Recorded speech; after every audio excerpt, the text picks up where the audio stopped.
Olá, pessoal. Hoje no Mundo Político é dia de mais uma entrevista da série com os presidentes de partidos sobre as eleições deste ano. Eu vou conversar então com o deputado Cristiano Silveira, que é deputado estadual do PT. Deputado, muito obrigada por atender o Mundo Político. Olá, Vivian. Prazer falar com você. Tinha um tempo, que a gente não nos falava. Bom reencontrar, mesmo virtual, bom reencontrá-lo. Verdade. Deputado, vamos começar aí pelos desafios, 2016 foi um ano difícil para o PT. Foi o ano do impeachment da presidente Dilma, o ano de muitos reveses por causa da Lava Jato. O partido vai buscar uma retomada de espaço. Só em Minas, o partido perdeu mais de 70 prefeituras naquela ocasião. Como é que é a estratégia que está sendo montada? É no sentido de retomar espaços? Vivi, assim, são duas coisas, Primeiro, o ambiente externo. O cenário externo, comparado com 2016, ele é muito diferente. Em 2016, o lavajatismo também é alta, Dilma tinha acabado de sofrer o golpe, uma perseguição muito forte ao ex-presidente Lula, o esforço de criminalização do partido, que foi feito à época, e passado 4 anos depois, as coisas mudaram. A Lava Jato hoje está em xeque, o The Intercept, quando vazou as gravações, mostrou claramente o uso político de parte da Lava Jato, da própria condução, a forma que o Sérgio Moro conduziu aquela situação toda.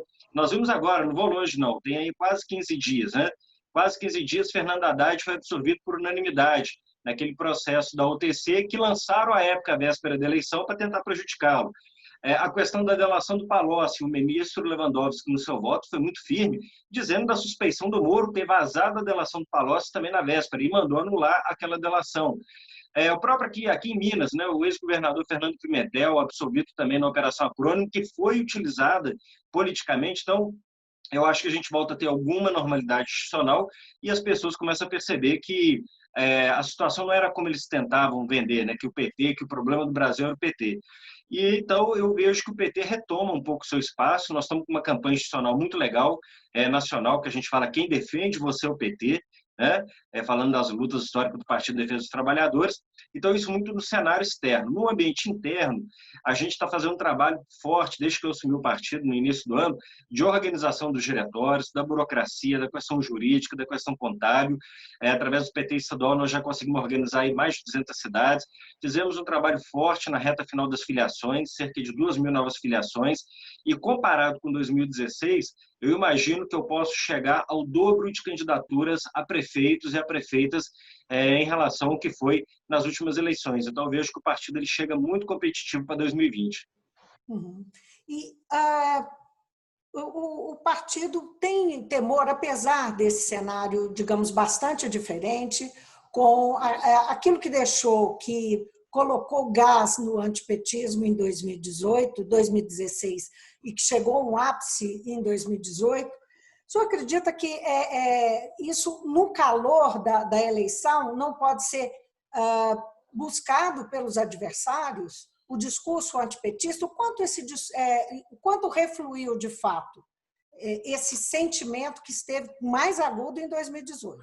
A pesquisa que o PT tem feito mostra que a aprovação do partido, a aceitação do PT, preferência partidária, tem voltado a crescer nos últimos anos. E qual que é o discurso do antipetismo?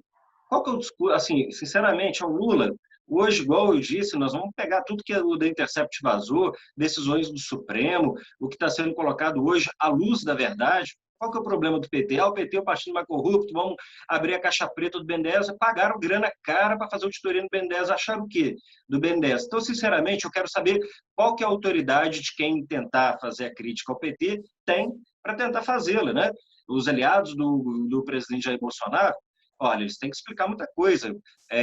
Dinheiro na conta da ex-mulher, dinheiro na conta da mulher, cheque de Queiroz, cocaína em avião. Então, sinceramente, eu não vejo outros campos políticos com autoridade para apontar o dedo para o PT. É claro que pessoas do PT podem ter cometido erro e a gente defende a apuração e condenação dentro de um processo legal verdadeiro. não um processo manipulado, como foi o caso do triplex e do Cid Atibaia contra o ex-presidente Lula. Então, nós não temos problema com isso. Então, eu acho que o ambiente ele mudou muito, é muito diferente à época que a gente só era atacado e não tinha um espaço para poder fazer o contraditório, né? E agora nós estamos percebendo o que veio. E outra coisa, viu, Vivi? Vamos lembrar que a época do golpe da Dilma, eles falavam o seguinte: vamos tirar o PT que volta a gerar emprego.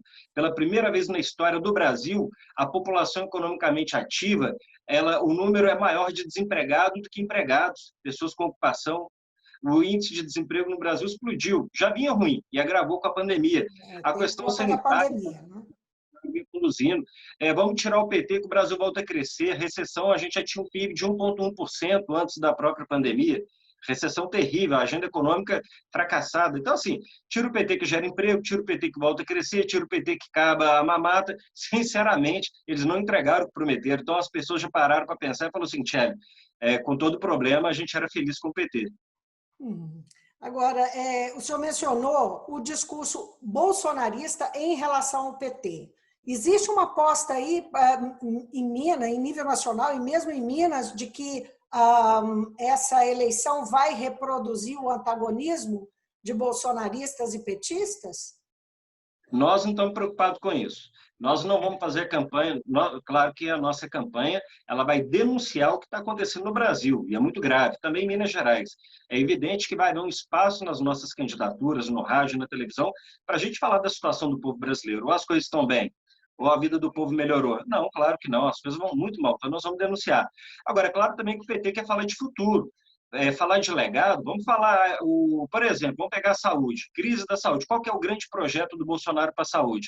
Nenhum, nem ministro ele não tem. Reteve recursos de enfrentamento à pandemia, só fala em cloroquina. Quando o deputado votou o congelamento do dinheiro da saúde por 20 anos, quando era a base do senhor Michel Temer, a emenda constitucional 95. E o PT, adoro essa pergunta, mas e o PT? E o PT fez SAMU, rede SAMU, fez farmácia popular, fez mais médico, a maior ampliação de leite de UTI. Então, nós vamos falar do legado, da história do PT, vamos denunciar, né, os crimes do governo Bolsonaro, mas, acima de tudo, falar de futuro, dos problemas da cidade, como que nós vamos enfrentá-lo, com boas propostas, com olhar para o século XXI, com ousadia, e o PT sabe fazer isso. Então, o cartão de visita nós temos, a credibilidade do que já fizemos no passado, e a capacidade de falar e dialogar, um novo diálogo com as pessoas. Como eu disse, nós não vamos fazer uma campanha contra ninguém, nós vamos fazer uma campanha pela preferência do eleitor, a partir de proposta e de projeto. E como é que estão as metas do partido, as prioridades, em que cidades, não é? O partido vai colocar mais fichas, e que tem mais expectativas também. Paulo, o PT, evidente que você tem os grandes centros, por exemplo, a direção nacional vai cuidar da capital, do ponto de vista, né, do apoio político, repasses do fundo partidário, vai ser o PT nacional, mas nós vamos acompanhar de perto, porque nós temos um interesse no bom resultado em BH. As 9 cidades, as outras 8 cidades que têm segundo turno, fica a cargo da direção estadual. São cidades com alta densidade populacional, eleitoral, com geradora de TV, com influência, né, regional, da política local tem influência regional.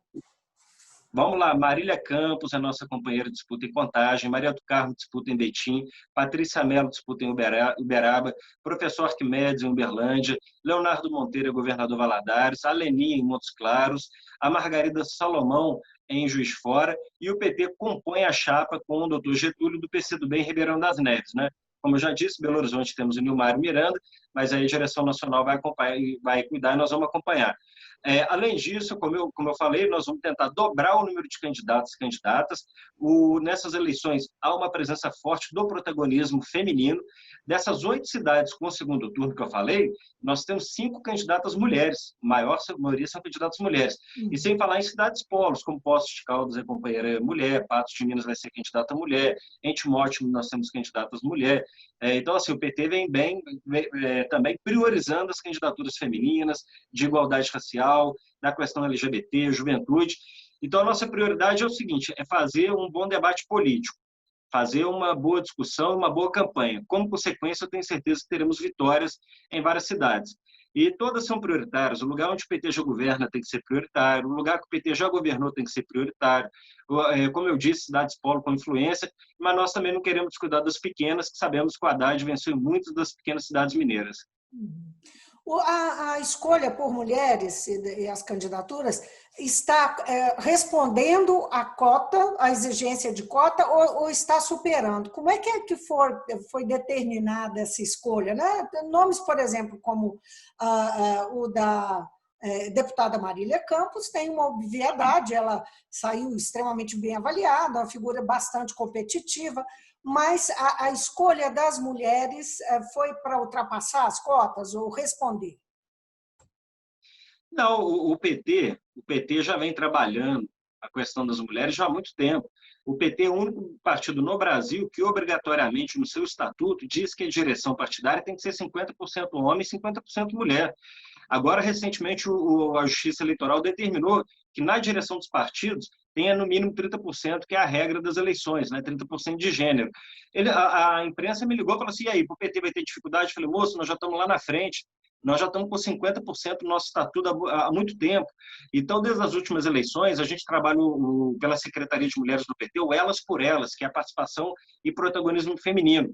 E quando a gente fala da participação das mulheres do PT, é qualificado, não é laranja, como nós vimos em partidos da direita, não. Não estamos falando de laranja, não. Todo mundo sabe a biografia de Marília Campos, de Maria do Carmo Lara, da companheira Leninha, que é deputada estadual em Montes Claros, da companheira Margarida Salomão, né? Da Patrícia Mello, que foi candidata a deputada estadual, teve 18 mil votos na última eleição, vai disputar a prefeitura de Uberaba, né? Da companheira Cissa, que é vereadora em Posto de Caldas, da companheira Águida, que é liderança popular lá em Patos de Minas. Então, não, nós estamos falando de participação qualificada das nossas mulheres, como resultado do trabalho que a gente já fazendo aí há bom tempo, né? Da presença feminina. A gente não faz porque há um imperativo da legislação. A gente faz porque há um imperativo ideológico da importância feminina na política. Agora, deputado, o PT enfrentou nos últimos anos um fenômeno de envelhecimento da militância, dos simpatizantes, né, que é um fenômeno natural de um partido que chegou a um grau de maturidade e que enfrentou problemas. Pensando aí no espaço que os jovens podem ter, essa foi uma preocupação em relação à eleição desse ano. Como é que os jovens vão entrar nas disputas, né? E como é que eles vão participar? O PT está preocupado com essa questão da juventude? Outra coisa que nós já temos no nosso estatuto há muito tempo. Obrigatoriamente, a direção do PT, a nível nacional, estadual e municipal, tem que ter 30% de jovens, justamente que o PT já tinha lá atrás essa preocupação da transição geracional. Nós não fazemos aquela discussão seguinte, os quadros do PT estão envelhecidos, nós queremos só os novinhos, os jovenzinhos. Não tem espaço para o jovem, que a gente quer os caciques antigos, não tem isso. Nós queremos a contribuição dos experientes, e ainda bem que eles ainda estão no PT, né? Se a gente falasse que pessoas que eram históricas do PT saíram do PT, não estão mais nos nossos quadros. Alguém deve ter saído, mas o importante é que temos aí quadros históricos, como Nilmário Miranda, um quadro experiente, muito experiente, respeitado, traz a sua experiência e o seu nome à disposição para a disputa em Belo Horizonte, né? Mas, por outro lado, você tem lá em Uberaba, que é uma cidade polo do Triângulo Mineiro, que é uma companheira que nunca exerceu mandato, que é a Patrícia, que é jovem, da juventude, mulher, solteira, jovem. Então, o PT, a gente combina essa questão da transição geracional. Nós, através da Secretaria de Juventude, nós estamos fazendo todo o monitoramento, mapeamento das candidaturas. E o PT já decidiu, a direção nacional decidiu, que parte do fundo ele deverá ser utilizado para as candidaturas, tirando as mulheres que já está na lei, mas para as candidaturas jovens, candidaturas LGBT, candidaturas que têm a questão da representação da igualdade racial de setoriais. Então, vai ter recurso, inclusive, para poder financiar essas campanhas, continuar estimulando. E sem falar que o PT também tem programas, como o projeto Representa, que fez todo um trabalho de formação política das nossas lideranças jovens, institucionalmente a nível nacional. E aí isso foi reproduzido depois nos estados. Então, o PT tem criado todas as condições para o protagonismo da juventude, para poder, né, ocupar o seu espaço e também estar presente no debate político e agora no debate eleitoral. O Lula vai fazer campanha? Vai fazer campanha. Se puder viajar, vai viajar. Se não puder, vai gravar vídeo, vai fazer live, transmissão remota, sinal de fumaça, telepatia, o que for possível para o ex-presidente Lula, ele vem para poder colaborar. E a gente sabe que o Lula é um grande cabo eleitoral do partido, né, do campo progressista, né? E ainda mais hoje, como eu disse, né, as verdades sobre o Lula estão se revelando, então ele volta de novo a ter esse fôlego. Tanto o Lula quanto o companheiro Fernando Haddad, a presidenta nacional Gleisi Hoffmann, serão peças fundamentais nas eleições. Nós temos que lembrar, viu, Vivi? Quem foi para o segundo turno na eleição presidencial com todo ataque foi o PT. Anunciaram, o PT acabou, o PT morreu. Olha, com o Lula preso, com a Dilma impeachmentada, com a grande imprensa dando pau, com a indústria de fake news, o Haddad teve mais de 47 milhões de votos e foi para o segundo turno fazendo a maior bancada no Congresso Nacional e a maior bancada, inclusive aqui em Minas, com 10 deputados. Então, o PT vem muito forte, a participação das nossas lideranças vai ser fundamental. Agora, a pandemia é uma limitação, né? Como é que É. o cálculo que o PT está fazendo, a sua presidência está fazendo em relação a essas limitações e que estratégias está pensando para o enfrentamento delas? Acaba que, eu imagino, que o cenário a permanecer como está da pandemia, nós vamos ter que mudar completamente a forma de campanha. Na verdade, a gente vai ter que mudar, né? Porque a presença das tecnologias, a influência das redes sociais já é um fenômeno que já tem algum tempo que está presente. Talvez o PT não tenha se apropriado tanto, né? Até por ter mantido uma forma de fazer política mais do chamado corpo a corpo, onde nós sempre fomos mais fortes. O bom é que a pandemia, bom no sentido assim, do que ela acabou nos obrigando, né, a aprender, né? Ela começou lá então em março, então de março até a eleição de novembro, o PT teve que aprender, teve que saber lidar com as ferramentas, com o Zoom, com o WhatsApp, com fazer live, reunião remota. Então acho que nós já tivemos aí uma boa experiência nesse período e vamos aplicar esse aprendizado todo nas eleições. É claro que a militância gosta da campanha corpo a corpo, mas se houver restrição sanitária, eu acho que nós vamos evitar. Mas eu, pelo menos, eu pretendo, né, sendo possível, visitar alguns municípios, nem que eu tenha que subir sozinho no carro de som, sem mais ninguém, com a minha máscara e o microfone, para a gente fazer a chamada rádio peão, né, para pedir voto para os companheiros, sem fazer reunião, sem aglomeração, sem contato, mas algum tipo de atividade nós vamos tentar fazer aí com todos os cuidados e recomendações das autoridades sanitárias.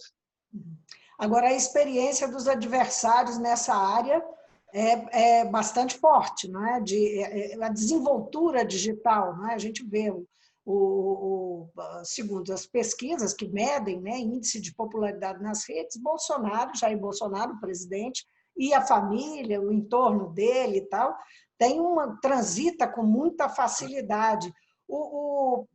Existe um trabalho focado em reverter essa situação?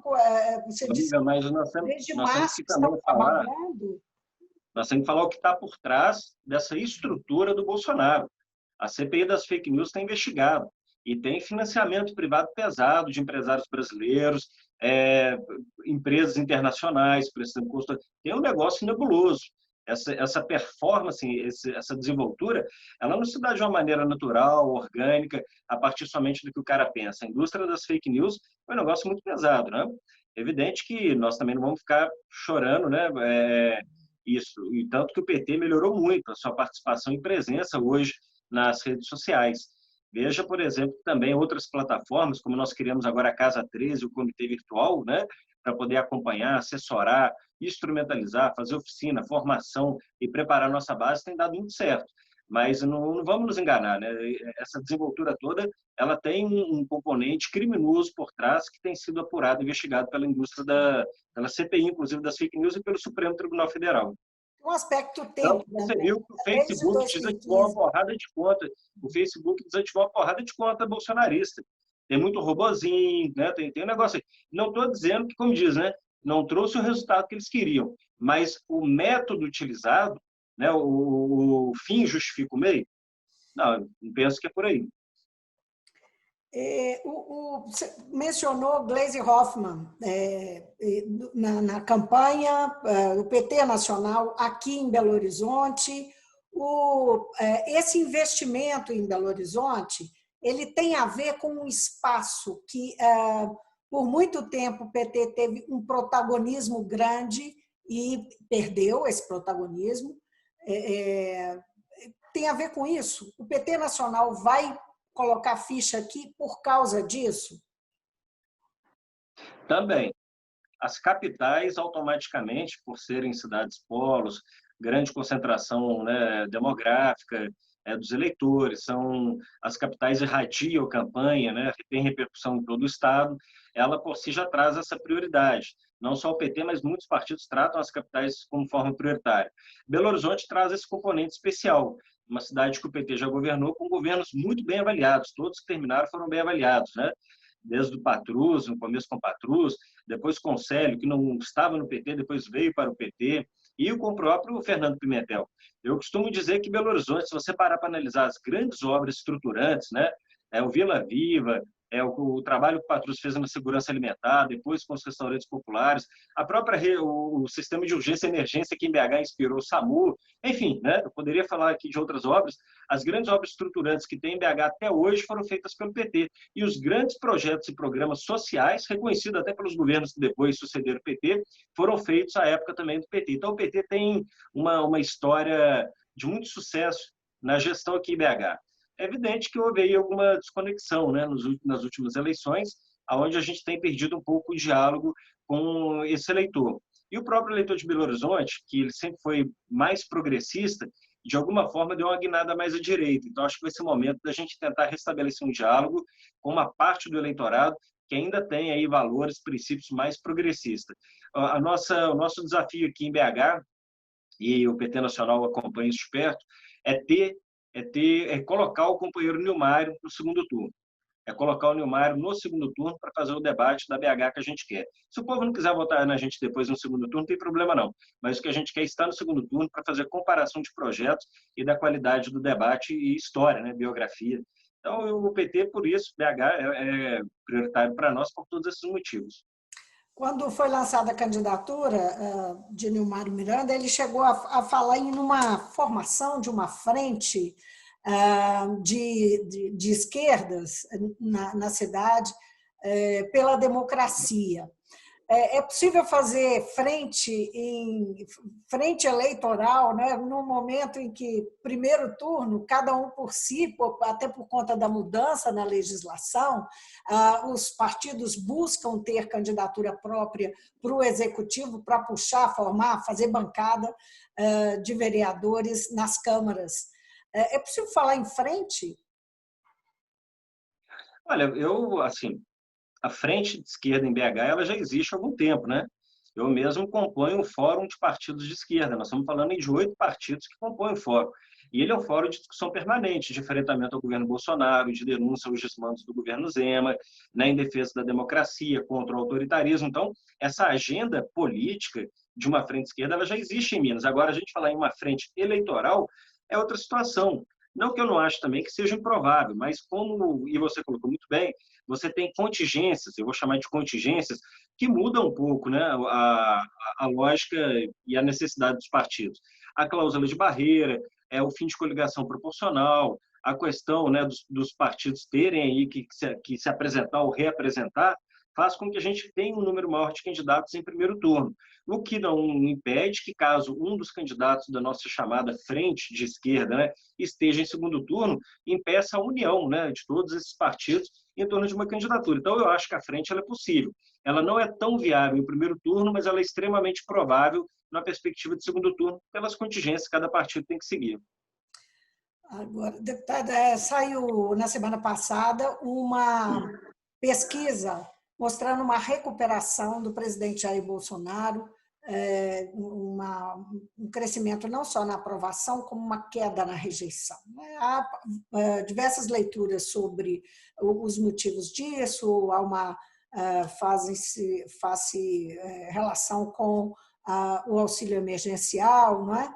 Que é visto pela maioria como uma ação do governo, né? Mas o fato é que ele está mais bem colocado, segundo o Datafolha. Quanto às eleições municipais, o bom resultado do PT pode ser estratégico para pensar 2022. Como é que é a conta que o partido está fazendo nesse sentido? Eu acho que é evidente que o auxílio emergencial ele ajuda, né? Quando numa situação como essa você cria um programa aí para garantir renda.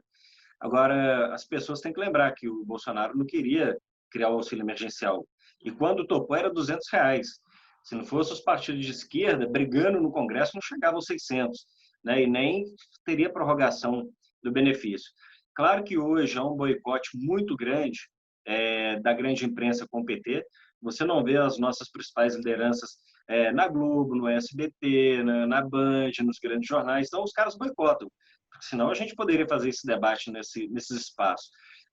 Então, evidente que a conquista que nós tivemos no auxílio emergencial traz um dividendo para quem hoje está na cadeira de presidente, não é verdade? Então, eu acho que o Bolsonaro se beneficia um pouco disso. Também não acho que o crescimento dele é coisa extraordinária, acho que oscila muito dentro de um terço que não gosta, um terço que gosta e um terço que vai olhando, acompanhando aí para ver o que vai ser mais adiante, né? Então, esse é um ponto. Eu não sei também se a eleição municipal ela tem uma influência, um impacto nas eleições nacionais. Eu acho que são agendas bem distintas. A vitória do PT significa, claro, né, você ampliar a base de lideranças que vão estar exercendo mandato, vão ter visibilidade, vão poder fazer um trabalho político de organização.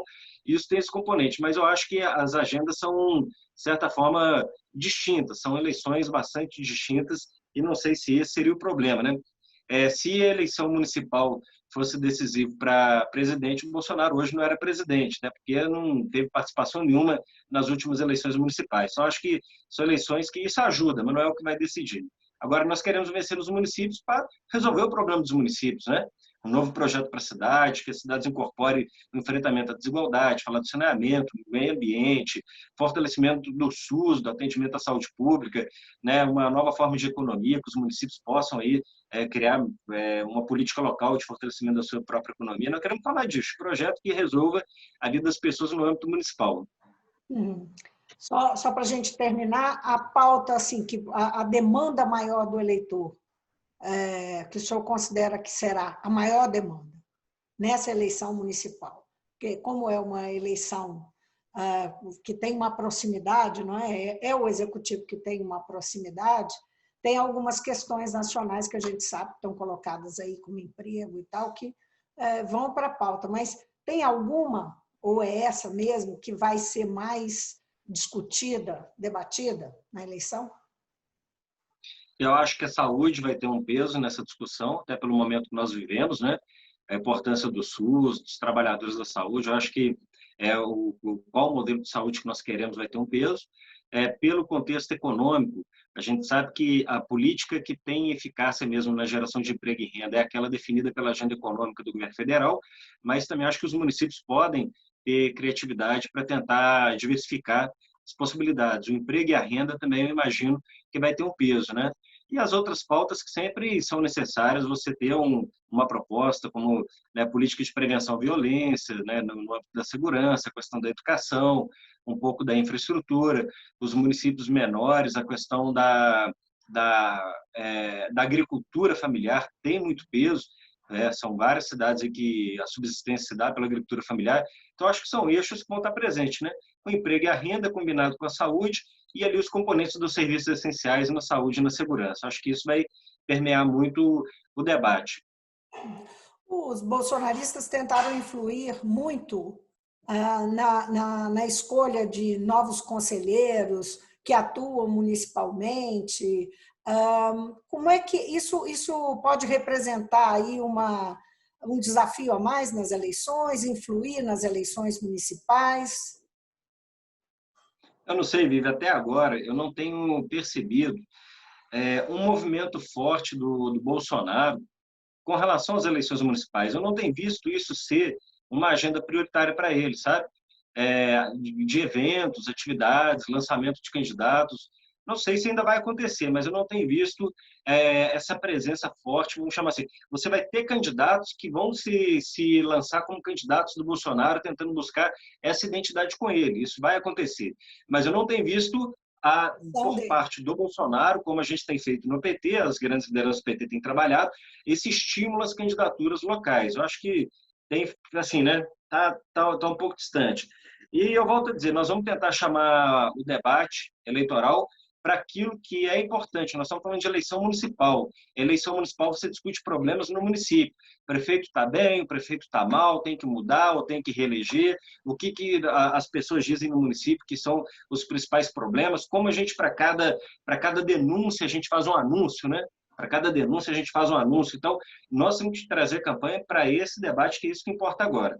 É evidente, nós não vamos ser negligentes com o âmbito nacional, mas isso não deve ocupar a agenda eleitoral do PT o tempo todo.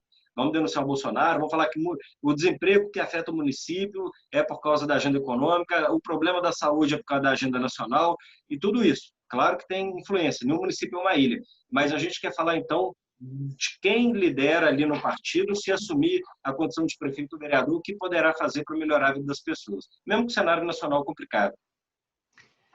Deputado, muitíssimo obrigada por atender a gente. E bom trabalho, porque vai ter muito, né? Ano trabalhoso. Já está tendo muita reunião remota, muito lançamento, muita live com os companheiros que são pré-candidatos. A atividade ela já está, a pré-campanha, né? Ela já está a todo vapor. Mas eu estou muito animado, estou muito otimista. Eu acho que, como eu disse, o ambiente externo para nós mudou e mudou muito. A gente sente isso. O ambiente interno, nós trabalhamos muito bem a organização do partido. E vou te dizer, nós estamos com um número bom de pré-candidatos, podemos chegar ao dobro do que foi, mas até os 45 do segundo tempo eu vou continuar estimulando que o partido tenha candidatura própria, ou então aliança no campo progressista. Não fazemos aliança com fascista, nem com os direitistas bolsonaristas. Nós vamos aliança só no campo progressista. E acho que vai dar certo. Acho que depois que passar as eleições, nós vamos fazer um bate-papo como esse para fazer um balanço, e eu tenho certeza que o meu balanço para o partido vai ser um balanço positivo. Fica combinado, então, nossa conversa. Eu, mais uma vez, agradeço. Obrigado, Vivi. Conversei com o deputado Cristiano Silveira, que é presidente estadual do PT, e falamos justamente sobre eleições municipais deste ano. Até a próxima, então.